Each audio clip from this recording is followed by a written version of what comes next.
இன்னைக்கு ஸ்கூல்ல parents meeting வச்சோன்னே யாத்ராக்கு நைட்டெல்லாம் தூக்கம் வரல போல இருக்கு. ரொம்ப பயந்து போயிட்டு இருந்தா. சிண்டு வேற பத்தாததுக்கு அவள பயங்கரமா வெறுப்பேத்திட்டு இருந்தா. நீங்களாம் இந்த மாதிரி பயந்துருக்கீங்களா? வெறுப்பேத்திருக்கீங்களா? மறக்காம எனக்கு கமெண்ட் பண்ணுங்க. அப்புறம் போற வழியில ஒரு கூழு கடை. அங்க போயிட்டு கூழ் வாங்கி குடிச்சலான்னு பார்த்தா, அந்த தம்பி பார்த்து பார்த்து சிரிச்சுக்கிட்டே இருக்காரு. ஏன்னே தெரியல. அவருக்கு ரொம்ப சிரிப்பு தாங்க முடியல. அப்புறம் கூழ் கொஞ்சம் தான் இருக்கு அப்படின்னு சொல்லிட்டு இருந்தா. சரி இருக்கு தொரைக்கும் குடுப்பா நாங்க குடிச்சிட்டு இருக்கோம் அப்படி சொன்னோம்.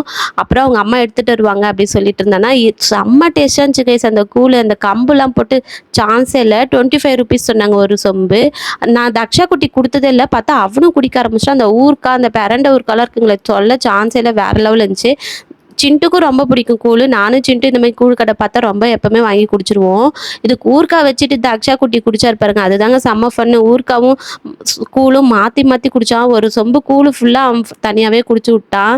செம்ம டேஸ்ட்டா இருந்துச்சு. உங்களுக்கெல்லாம் கூழ் பிடிக்குமா என்னன்ட்டு மறக்காம எனக்கு கமெண்ட் பண்ணுங்க. அதுக்கப்புறம் அந்த அக்கா இருக்காங்களே, வெயில்ல சரியான வெயில் தாங்க முடியல.